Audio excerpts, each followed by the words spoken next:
Herman Boussou est patron d'une entreprise multiservice à Abidjan. Pour lancer ses activités, il a sollicité le soutien financier de sa banque en vain. En 2012 déjà, on avait déjà déposé un dossier pour avoir un prêt, puisqu'on avait eu un appel d'offres d'une grande entreprise de la place où on avait besoin de financement. Avec mon collaborateur, on a monté le projet, mais malheureusement, ils nous ont dit qu'il fallait une garantie. Ce qu'ils ne nous avaient pas demandé au départ, une garantie qui va comporter soit une hypothèque, ou bien un aval, ou bien une caution, Mais où on va trouver ça? Une jeune entreprise qui vient de démarrer. Jean-Marc Mélagne, opérateur économique, lui a eu plus de chance avec sa banque.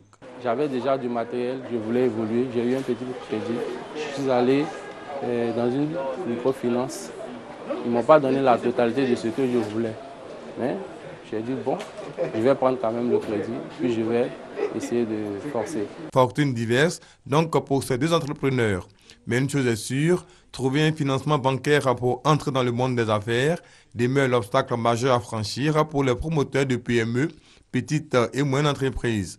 Malgré les critiques récurrentes portées à leur encontre, à ce sujet, les banquiers maintiennent leur position. Il faut que nos PME-PMI se mettent à niveau. Les banques aussi doivent être un peu plus innovantes dans le type de financement qu'elles proposent aux PME-PMI, mais les PME-PMI doivent, les promoteurs et notamment les organisations patronales doivent travailler à mettre à niveau en termes de management, en termes de stratégie, en termes même de la gouvernance dans les entreprises. Il faut que les PME-PMI acquièrent une culture de transparence financière. Des conditions aux allures de réticence. Difficile alors de prédire pour demain l'amélioration de l'accès au financement bancaire. En Afrique subsaharienne, ce facteur constitue la contrainte majeure à la croissance des PME.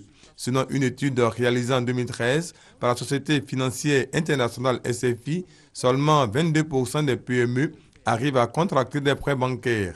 Pourtant, les spécialistes sont unanimes, les PME ont la capacité de porter le développement économique des États africains. À leur question, un modèle financier africain ne serait-il pas opportun?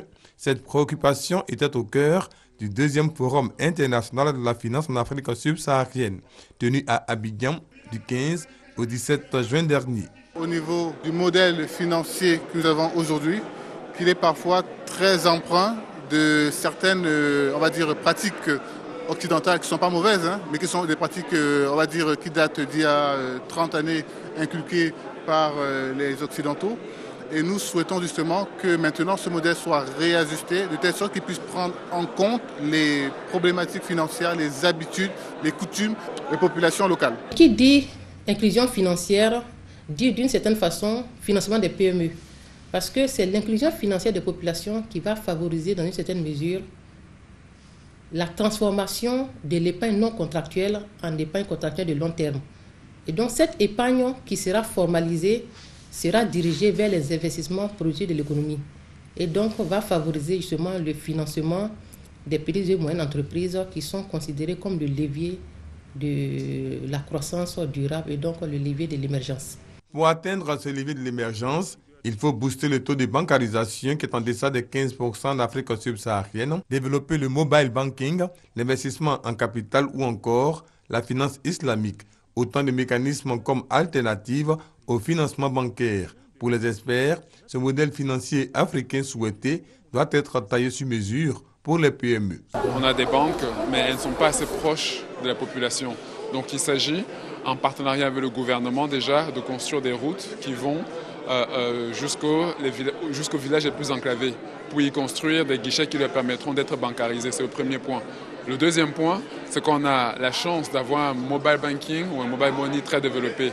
Donc il s'agit aussi pour le gouvernement de développer l'accès aux services financiers à travers les différentes offres de téléphone. Autre solution au financement des PME, la notation financière, jusque-là décrite comme le fait des grandes entreprises. On sait que la notation est cet outil par excellence qui guide les investisseurs. Donc cet outil qui va permettre aux investisseurs d'avoir une visibilité sur les PME. Donc ce qui va permettre aux PME justement de pouvoir accéder à des financements. Nous voulons aujourd'hui faire de sorte que de plus en plus de PME remplissent les critères d'évaluation. Il y a des critères qui sont standards, mais qu'on essaie d'adapter aussi. C'est ça le rôle d'une notation financière africaine. Parce que l'idée, c'est d'adapter justement notre méthodologie à notre environnement. Au demeurant, ce ne sont pas les solutions qui manquent. Mais quand ce modèle financier pourrait-il prendre forme? Ça peut être prêt à cette fin d'année. C'est juste une question de volonté. à la suite de ce forum, dans le mois qui suit, il y aura un livre blanc qui sera mis en ligne et qui sera diffusé auprès de tous les partenaires, de tous les financiers africains qui souhaiteront l'avoir et qui mettra justement en exergue les résolutions, les propositions qui ont été faites. Et à partir de là, nous sommes prêts, nous organisateurs, à travailler dessus et à accompagner ce projet pour qu'on puisse arriver en tout cas à un modèle financier qui corresponde aux attentes des promoteurs et des populations africaines. Le financement du tissu des PME retient les attentions. Preuve que le développement économique des États de l'Afrique subsaharienne en est tributaire. La solution, chaque État doit mettre en place un plan pour relancer ce secteur porteur de l'économie.